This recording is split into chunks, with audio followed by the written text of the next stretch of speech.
गुरु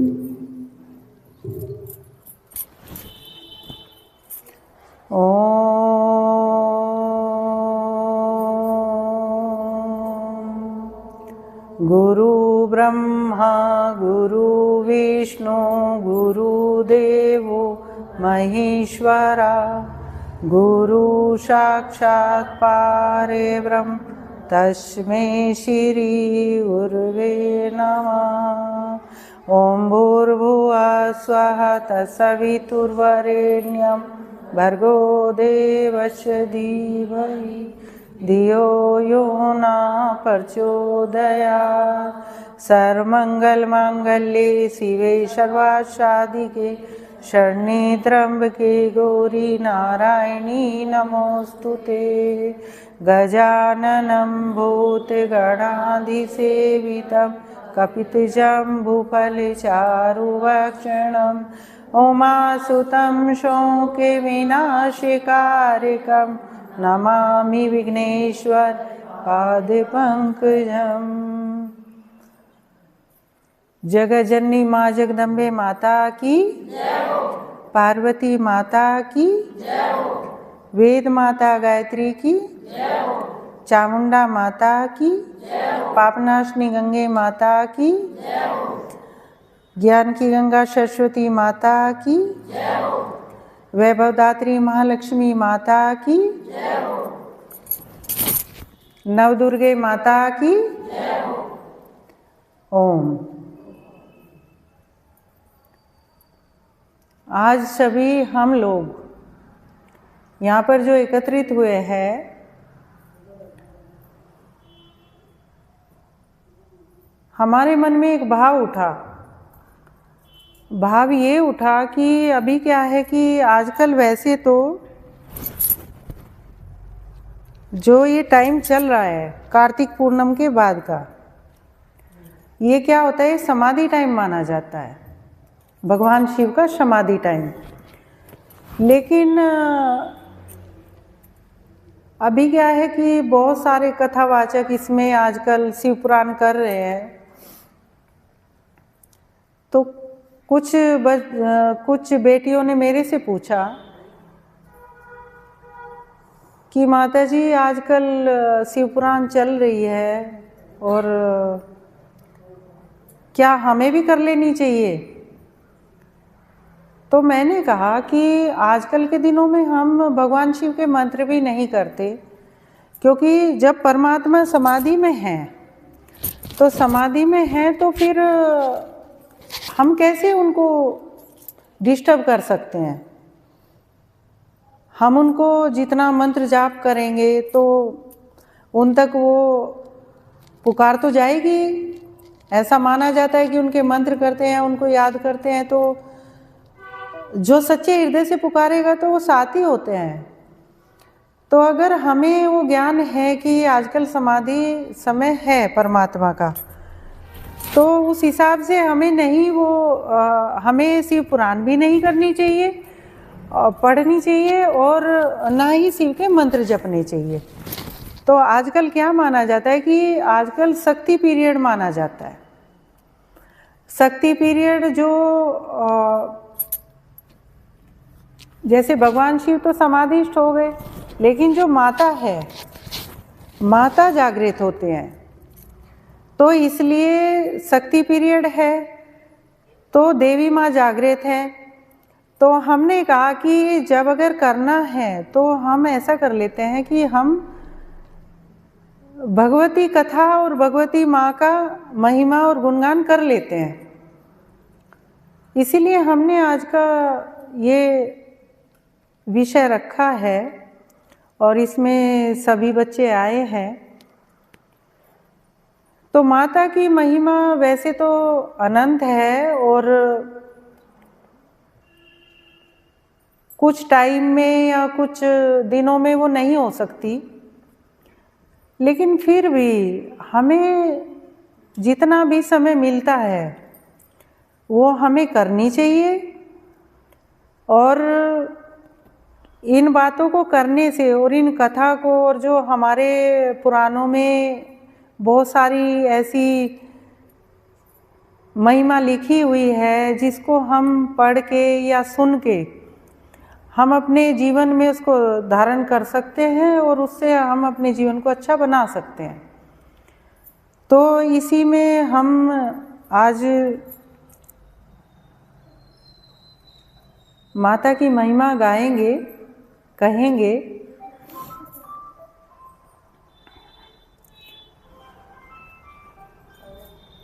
बोलो जगजननी दुर्गे माता की, जगजननी जगदम्बे पार्वती माता की, चराचर जगत में महामाई माता की।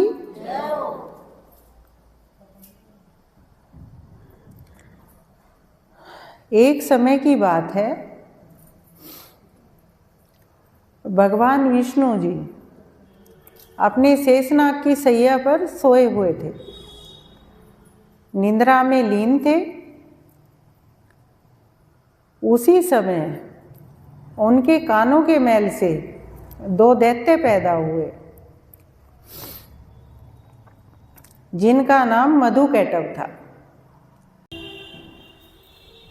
जो नाभि से कमल पे विराजमान जो ब्रह्मा जी को देखा, तो उनको देखकर उन्होंने उनको युद्ध के लिए ललकारा। बोले आप यहाँ बैठे हैं और ऐसे हाथ बांधकर बैठे हैं, आप हमारे से युद्ध करो। क्योंकि वो तो दैत्य थे और उनकी सोच में वही था कि हमें मतलब अपनी जो एक गलत छवि है उसी को दर्शाते हुए आगे हमें सबको गलत ही बोलना है और करना है। क्योंकि दैत्यों की सोच हमेशा से ऐसी ही होती है, कभी भी उनका नाम लेंगे तो जितनी बुराइयां होती है वो सब सामने आ जाती हैं। उन्होंने ब्रह्मा जी को ललकारा युद्ध के लिए, तो ब्रह्मा जी ने उसी टाइम जो जगजननी जगदम्बा माता है, जो भगवान विष्णु के जो योग निद्रा है, उनकी आराधना की। क्योंकि ऐसे तो कोई भी भगवान विष्णु जी को नहीं जगा सकता, क्योंकि चिर निद्रा में लीन थे। तो जब उन्होंने उनको पुकारा, योग निद्रा माता की और महामाई जो चराचर जगत में व्याप्त है, उसकी जब उन्होंने महिमा गाई, ब्रह्मा जी गुणगान गाते गए। उसी समय जो योग निद्रा माता, वो विष्णु जी के हृदय से, नैनों से वो निकलकर सामने प्रकट हो गई और ब्रह्मा जी को भी आशीर्वाद दिया। विष्णु जी जागृत हुए, उन्होंने देखा कि दोनों दैत्य ब्रह्मा जी के साथ युद्ध के लिए प्रेरित हो रहे हैं। तो विष्णु जी ने उनसे युद्ध शुरू किया। विष्णु जी से 5000 वर्षों तक वो युद्ध करते रहे, क्योंकि वो 2 थे और उनका क्या था कि वो एक युद्ध करता था, एक आराम कर लेता था। दोनों साथ नहीं करते थे, एक युद्ध कर लेता था, एक आराम कर लेता था। और विष्णु जी को तो, लेकिन वो इस जगत के देव हैं, तो वो तो शक्तिशाली हैं ही। उन्होंने उनके साथ निरंतर युद्ध किया, 5000 वर्षों तक युद्ध किया। उसके बाद वो दोनों दैत्यों को, जो जगजननी जगदम्बे माता है, ब्रह्मा जी ने उनसे प्रार्थना की, तो उन्होंने उसको ऐसे मोहमाया में डाल दिया, उन दैत्यों को, उनकी बुद्धि पलट दी। उन्होंने बोला विष्णु जी से कि हम आपसे बहुत प्रसन्न हैं, मतलब बहुत लंबे टाइम तक आपने हमारे से युद्ध किया, हम आपसे बहुत प्रसन्न हैं। भगवान जी को कह रहे हैं, विष्णु जी को, आप हमारे से कोई वर मांगो। तो विष्णु जी ने बोला कि अगर आप मुझ पे प्रसन्न हैं तो अब मेरे हाथों मारे जाओ, और तो कोई यहाँ विषय है ही नहीं, ना किसी दूसरे वर की कोई इच्छा है। अब उन दैत्यों को जब ये समझ आया कि ये तो गलती हो गई, लेकिन अब अपने वर से वो मुकर भी नहीं सकते थे, तो उन्होंने सारी सृष्टि में जल ही जल देखा। तो उन्होंने विष्णु जी से बोला कि सारी सृष्टि में जल ही जल है, हमें ऐसी जगह आप मारें जहाँ पे जल नहीं है, ऐसी जगह हमारी मृत्यु। विष्णु जी ने अपनी जंघा को समुद्र से ऊपर लिया, उसको बड़ा किया और उसी पे उन दोनों के शीश रख के काट दिए।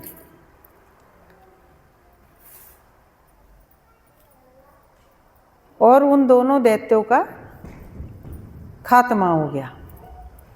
तो इसी तरह समय समय पे बहुत सारे असुर आते रहे हैं। मातृशक्ति उनको अपनी प्रेरणा से उनको खत्म करती रही है। तो देवताओं को अकेलों को कोई से भी देव हैं, उनको अकेले होते हुए वो कभी नहीं जीत सकते जब तक शक्ति साथ नहीं है। जब शक्ति साथ है सकते हैं।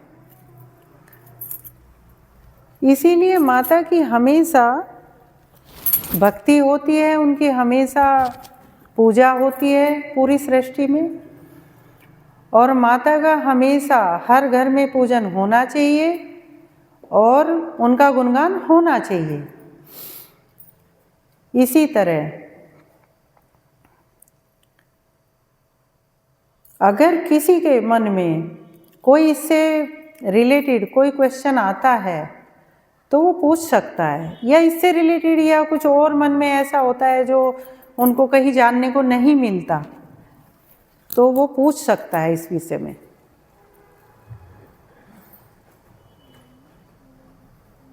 के चरणों में कोटि कोटि प्रणाम।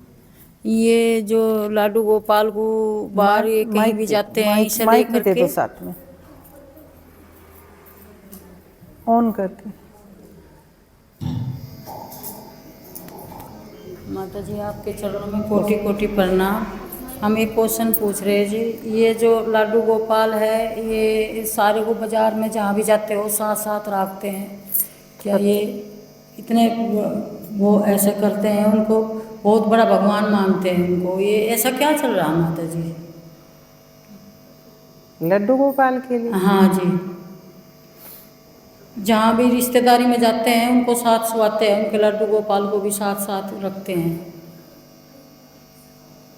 ठीक है जी माता जी। और किसी का कोई क्वेश्चन है? अच्छा,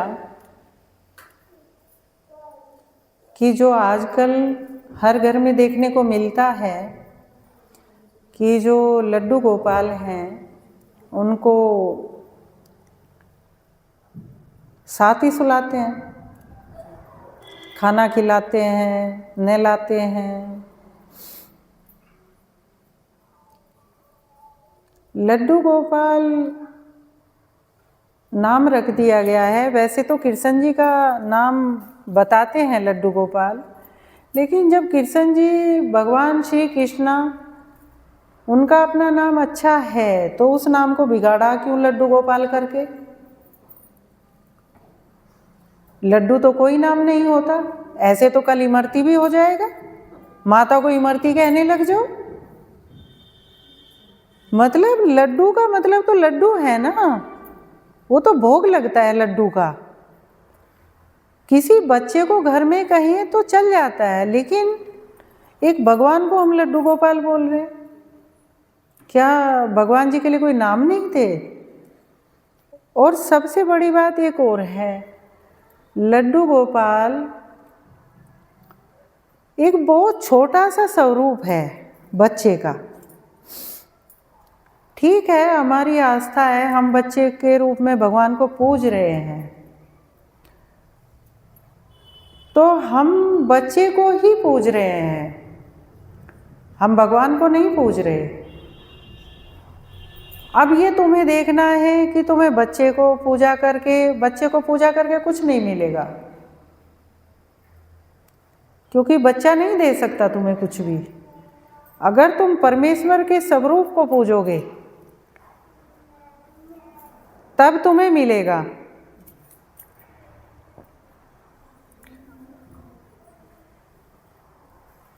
तो परमेश्वर को परमेश्वर की तरह ही पूजो, उसको लड्डू गोपाल के एक छोटे से आकार में लेके नहीं। ये एक दोष हो जाता है, क्योंकि तुम्हें नहीं पता कि तुम भगवान को, ये मोह माया अपने बच्चों तक तो सीमित है, लेकिन भगवान से मोह करो तो भगवान की तरह करो। उनका इतना भव्य आकार, इतना भव्य स्वरूप, और उनकी महिमा भी बहुत भारी है, और वे हैं ऐसे, और उनको हमने सीमित कर दिया एक बच्चे के स्वरूप में। तो बच्चा तो कुछ तुम्हें ना वरदान दे सकता, तो फिर वो बच्चा ही रहेगा, वो लड्डू गोपाल ही रहेंगे, वो कृष्णा नहीं हो सकते। अब ठीक है, कलयुग है, सब चलता है, हम किसी की भक्ति पे तो प्रश्न नहीं उठा सकते, लेकिन एक सही जानकारी, इसीलिए गुरु का होना जीवन में बहुत ज़रूरी है कि वो तुम्हें क्या तुम अच्छे ढंग से और कर सकते हो। और इसके अलावा भी जो भी आजकल YouTube पे हम भी बहुत सारी बातें ऐसी सुन लेते हैं, क्योंकि हम भी इसलिए सुन लेते हैं कि कोई हमारे से आके कहता है कि माता जी हमने ये सुना है, तो वो सुन लिया हमने भी, समझो। तो बहुत सारी बातें ऐसी होती हैं। अभी महाशिव पुराण हो रही थी पीछे कथा, उसमें कथावाचक कह रहे हैं, बोले तुम पांडाल में आओ और यहाँ की मिट्टी उठा के अपने घर ले जाओ। अब पांडाल कहाँ लगा है? वो मंदिर में तो है नहीं, तो मीन्स एक ग्राउंड की मिट्टी अपने घर उठा के ले जाओ।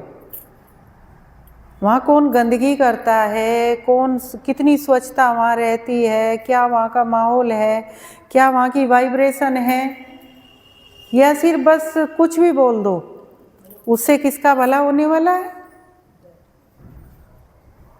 तो ये बातें बहुत प्रेरित कर रही हैं, खास तौर से जो लेडीज हैं, जो महिलाएं हैं, वो इन चीज़ों के बहुत प्रभाव में रहती हैं। एक छोटी सी बात बता के उसको एक तरीके से मोहित किया जा रहा है, और वो उस चक्कर में पड़ जाती है। वो सही भगवान की भक्ति भूल के ना इन चक्करों में पड़ जाती है, उसको बस कोई डालने वाला चाहिए। इसीलिए हमने ये प्रोग्राम शुरू किया है कि अगर किसी की भी ऐसी बातें हैं जो गलत हो रही हैं, तो उनके बारे में हम आपस में बात कर सकें और उसकी जानकारी एक दूसरे के साथ कर सकें। और हमारा कोई इससे ज़्यादा ये नहीं है कि हमें YouTube पे जाके फेमस होना है, या इस चीज़ से हमें ख्याति मिलेगी। हमें ख्याति चाहिए ही नहीं, क्योंकि ख्याति तो उन लोगों को चाहिए जो कलाकार हैं, जो परमात्मा की भक्ति करते हैं और जो उनके ध्यान में होते हैं, या जो सेवा करते हैं, उनको ख्याति की ज़रूरत नहीं होती, क्योंकि वो तो इन सब चीज़ों से बहुत ऊपर होते हैं, और ना उनका ये कोई बिजनेस होता। जिनका बिजनेस होता है वो भी भगवान के नाम को लूटते हैं। वो तो YouTube पे अगर अपना प्रोग्राम दे रहे हैं, चाहे वो कथा है चाहे कुछ भी है, उसमें बैंक की डिटेल पहले आनी शुरू हो जाएगी।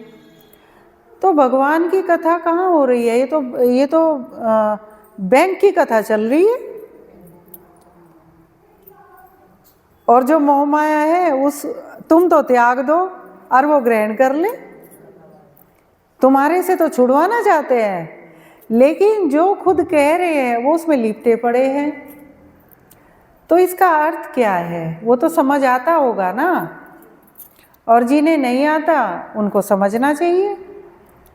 इसलिए जो तुम्हारे आसपास भी तुम्हारा फ्रेंड सर्किल होता है, उनको भी अच्छी बातें ज़रूर बतानी चाहिए कि क्या सही है और क्या गलत है। सच्चाई जो है ना, परमात्मा दिखावे में नहीं है। परमात्मा जहाँ है वो तो हृदय के अंदर है। तुम उसको हृदय से पुकारोगे, आत्मा की पुकार होगी, तो वो कहीं दूर है ही नहीं। उसके लिए बहुत तरह के बड़े बड़े आडंबर करने की तो जरूरत है ही नहीं ना। जिससे पढ़ना भी नहीं आता, जिससे मंत्र भी नहीं करने आते, अगर उसमें भी सच्ची पुकार है वो उसके साथ भी है। और ऐसा हर किसी ने कभी न कभी देखा होगा कि जब उसको संकट आया तो परमात्मा ने किसी न किसी रूप में वो संकट हटाया है और उसके घर परिवार की बहुत सारी रक्षा भी की है और उसके कार्य भी किए हैं। लेकिन वे कार्य हमारे धर्म में होने चाहिए। अगर हम सिर्फ अपनी इच्छा से एक कार्य मान लिया हमारी इच्छा के विपरीत होना है और उसके लिए हमने प्रार्थना की कि परमात्मा हमारा ये कार्य कर दो, और वो कार्य बाई चांस नहीं हुआ, तो व्यक्ति जो है ना वो परेशान हो जाता है, बोले कि हमारी तो सुनवाई है ही नहीं। जबकि जरूरी नहीं है कि जो तुम कह रहे हो वो सही है, होना चाहिए। लेकिन क्या है ना, ऐसा टाइम है कि जो जिसने कह दिया और जो सोच लिया, व्यक्ति का ऐसा है कि वो उसका होना चाहिए, क्योंकि उसके मन में तो आ चुका ना वो। और अगर नहीं हुआ तो भगवान दोषी हैं, क्योंकि भगवान ने किया नहीं। ये नहीं पता कि हो सकता है 2 दिन बाद उससे भी अच्छा होने वाला है, लेकिन वो समय की पेशेंस है नहीं।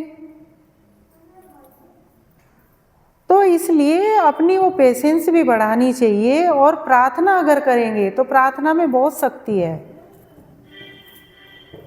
आजकल के दिनों में भगवान शिव से हम प्रार्थना भी नहीं करेंगे, उनका ध्यान तो हृदय में रहेगा, लेकिन हम उनके नाम को स्मरण भी नहीं करेंगे और उनसे हम प्रार्थना भी नहीं करेंगे। क्योंकि अभी हम और जितने भी देवी देवता और परमात्मा भगवान जो भी हैं, हम उन सब से वो प्रार्थना करेंगे।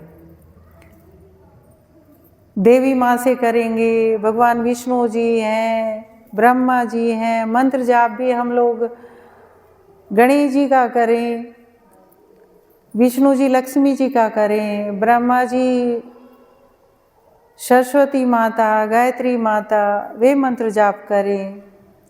तो ये हमारे इन दिनों में ज़्यादा फलदायी होते हैं। और भगवान शिव का जो समाधि टाइम है महाशिवरात्रि तक, तब तक हम उनके कोई मंत्र जाप ना करें। और ये सभी के लिए अच्छा है। और बाकी अपने हिसाब से भक्ति ज़्यादा करें इन दिनों में, मंत्र जाप भी ज़्यादा जपें, लेकिन माता का जपें। और माता तीनों रूपों में है। वो माता काली रूप में भी है, दुर्गा रूप में भी है, लक्ष्मी रूप में भी है, सरस्वती रूप में भी है और गायत्री रूप में भी है। इसलिए हम गायत्री ज़्यादा जपें। और बाकी तो हृदय से जब पुकारेंगे तो परमात्मा साथ ही हैं। इसके साथ साथ आजकल कुंभ चल रहा है। अब कुंभ शुरू होने वाला है, अभी तक हुआ नहीं है, लेकिन उसकी बहुत चर्चा हो रही है। इससे रिलेटेड किसी को कुछ पूछना है तो मुझे बताएं, नहीं तो फिर मैं बताती हूँ। माता जी के चरणों में कोटि कोटि प्रणाम। माता जी, मेरा एक सवाल है आपसे कि भक्ति छुपाने का विषय है या सबके सामने बताने का विषय है? और दूसरा सवाल मेरा यह है कि कुंभ में जाने से हमें क्या मिलता है और कुंभ में जाना अनिवार्य है या कि नहीं? पूछा है कि भक्ति या बताने का विषय है या छुपाने का विषय है। तो भक्ति तो छुपाने का विषय बिल्कुल नहीं है, और लेकिन हमारे यहाँ यही है ज़्यादातर कि भक्ति करते तो हैं लेकिन किसी को पता ना चल जाए। यानी भगवान के द्वार भी जाना चाहते हैं लेकिन चोरी चुपके। आधे लोग उसमें भी चोरी चुपके करते हैं काम। जबकि हमारा यही तो सब्जेक्ट ऐसा है जिसको हम हृदय से, सब संसार का सबसे श्रेष्ठ कर्म है भक्ति और पूजा, और उसी को हम बताना नहीं चाहते किसी को। क्यों ना बताएं? ये तो गर्व करने का विषय है कि हम भक्ति करते हैं, हमारे गुरु हैं और हम मंदिर जाते हैं, क्योंकि संसार के सबसे श्रेष्ठ कर्मों में कर्म है ये। इसलिए हमें इस पे गर्व होना चाहिए। अभी हमारे देश के प्रधानमंत्री हैं नरेंद्र मोदी। अभी वो प्रधानमंत्री होते हुए भी हर मंदिर जाते हैं, जहाँ भी वो जाएंगे, और वहाँ कोई तीर्थ है अगर तो वो हमेशा तीर्थ पे जाते हैं और इतने अच्छे ढंग से दंडवत प्रणाम करके वो वहाँ पूजा करते हैं और सारी मीडिया दिखा रही होती है। तो क्या इससे किसी को शर्म आती है उनको ऐसा करते देखते हुए? क्यों?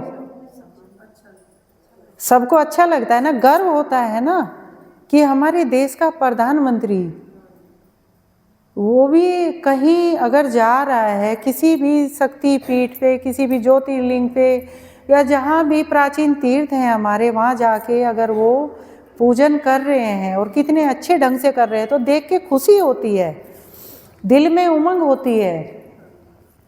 और कहीं ना कहीं ऐसा भी लगता है कि हमारे देश का प्रधानमंत्री है तो यानी कि हम लोग भी साथ में ही पूजा कर रहे हैं, ऐसा भी लगता है,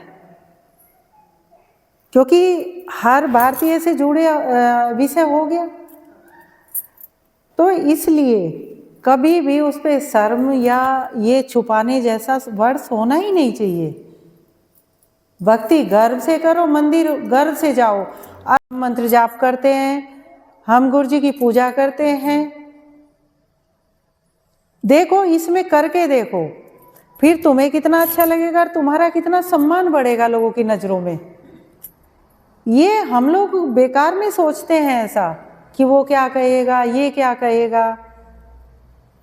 ये हमारा अपना सोचना होता है, दूसरे का नहीं। अच्छा, और दूसरी बात तुमने पूछी है कुंभ में स्नान करना चाहिए और वहाँ जाने से क्या मिलेगा। ठीक है, कुंभ का स्नान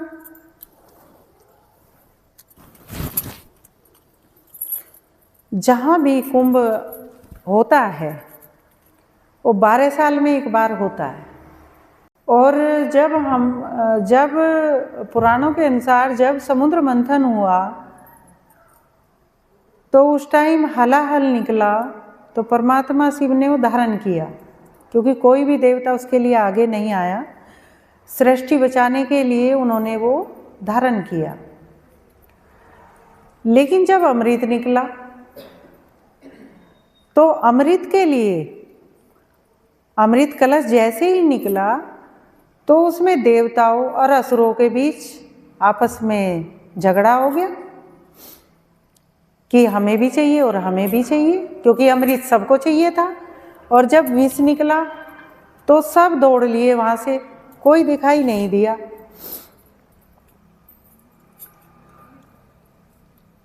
अब जब अमृत को लेके झगड़ा चल रहा था तो देवताओं के हाथ में कलश था और असुर भी साथ साथ थे, बोले हमें भी चाहिए। तो उस झगड़े में जब वो छीनने की बात आई उस अमृत कलश को, तो कहते हैं कि जहाँ जहाँ ये अमृत कलश का जल छलका, जहाँ बूंदें गिरी, वहाँ वहाँ कुंभ का मेला भरता है। और वैसे भी ये सिर्फ जो हमारे तीर्थ हैं, विशेष तीर्थ हैं, उन्हीं पे ये होता है। अभी कुंभ है प्रयागराज में,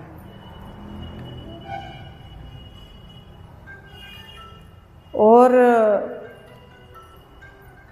जो एक सांसारिक प्राणी है, तो मान्यता के अनुसार ऐसा है कि 12 वर्ष में एक टाइम ऐसा योग बनता है कि जब ये जो अमृतमयी वे बूंदे हैं उनका प्रभाव होता है और वहाँ पे उस टाइम वो स्नान करते हैं तो वो हमें पुण्य मिलता है या वो प्रभाव हमारे साथ होता है। बाकी तो अगर हम जीवन में भी, जैसे कुंभ का स्नान है, अगर हमारे कर्म ऐसे महान हैं तो हमारा जीवन में वो भी कुंभ ही है। हम सेवा करते हैं, हम भक्ति करते हैं, हम कहीं अच्छे तीर्थ जाते हैं, हम गुरु की शरण में, अच्छे जहाँ सिद्ध गुरु हैं उनकी शरण में हैं, वो हमें इतने अच्छी ज्ञान की बातें बताते हैं जो हम जीवन में धारण करके आगे बढ़ते हैं, तो हमारे लिए वो भी एक कुंभ ही है। लेकिन ये है कि जब एक प्राचीन पुराणों के अनुसार ऐसी मान्यता है और कभी मौका मिले, ऐसा नहीं है जरूरी कि झगड़ा करके तुम घर में झगड़ा करके तुम गंगा स्नान करके आओ और कुंभ में जाओ तो तुम्हारे लिए फलदायक होगा, ऐसा कुछ नहीं है। अगर तुम्हारा जाना हो रहा है और अच्छे मन भाव से हो रहा है और उसमें किसी को कोई दिक्कत भी नहीं है तो वो स्नान अच्छा है। लेकिन अगर तुम्हें जाने में दिक्कत हो रही है और तुम नहीं कर पा रहे हो तो घर से भी उस चीज़ का, परमात्मा का ध्यान करते वो कर्म करो, भक्ति करो और जहाँ भी गंगा स्नान का मौका मिलता है वहाँ कर लो, उसका भी महत्व अपना है। और कुंभ का स्नान अच्छा माना जाता है। उसके लिए एक चीज़ और भी है, जो हमारे हृदय में जो भाव होते हैं वो उसके साथ जुड़ जाते हैं। तो क्या होता है कि जब कोई भी एक श्रेष्ठ भाव होता है, जैसे कि हम मंदिर जाते हैं और भगवान का स्वरूप देखेंगे तो हमारे मन में अंदर से ही वो भाव उत्पन्न हो जाता है कि हमारी जो एक शुद्ध बुद्ध है वो परमात्मा के चरणों में अपने आप लग जाती है। तो इसी तरह जब कोई इस तरह का भाव हमें सुनने में मिलता है, या अभी जैसे इतनी सारी महिमा उसकी हो रही है, और गंगा माता तो वैसी पूजनीय हैं और उनका स्नान करना हमेशा पुण्यदायी है, कभी भी करेंगे, करना चाहिए हमेशा, साल में 2 बार तो करना ही चाहिए। तो अगर हमें वो सब करने का मौका मिलता है तो जो हमारे भाव होते हैं उसके साथ जुड़ जाते हैं। अच्छे हैं तो अच्छे जुड़ जाते हैं, बुरे हैं तो बुरे जुड़ जाते हैं, वो अपना अपना विषय है हर किसी का। तो इसी तरह अच्छे कर्म भी होने चाहिए और जो भी स्नान हैं इस तरह के वे भी होने चाहिए, और अपने को हमें श्रेष्ठ बनाना है। और ये इस तरह के जो हमारे ये कार्यक्रम हैं भक्ति के, ये जब होते रहेंगे तो ये भी एक कुंभ का स्नान ही है, क्योंकि इसमें भी तो वही बातें हो रही है ना। वहाँ जाके तो बंदे को धक्के भी मिल सकते हैं भीड़ भाड़ में, लेकिन जब हम बैठ के वो उस शीतलता को, उस महत्व को जब हम याद करते हैं तो वो भी हमारे जीवन, और वो स्मरण हम करते हैं तो कहते परमात्मा तो हर जगह है, माता भी हर जगह है, तो वो हमें उतना फल ना सही, थोड़ा फल तो जरूर मिलता है। तो बोलो गंगा माता की, परम पूजनीय महादेवी गंगा माता की, जगजननी जगदम्बे पार्वती माता की, अष्टविनायक गणपति भगवान की, वैभवदात्री महालक्ष्मी माता की, ब्रह्मा जी भगवान की, वेद माता गायत्री की, पापनाशनी गंगे माता की, चामुंडा माता की, चंद्रमौली भगवान शंकर की, जग के पालनहार विष्णु भगवान की, हर हर जय जय सबके मालिक, सबके मालिक, सबके मालिक, हर हर महादेव।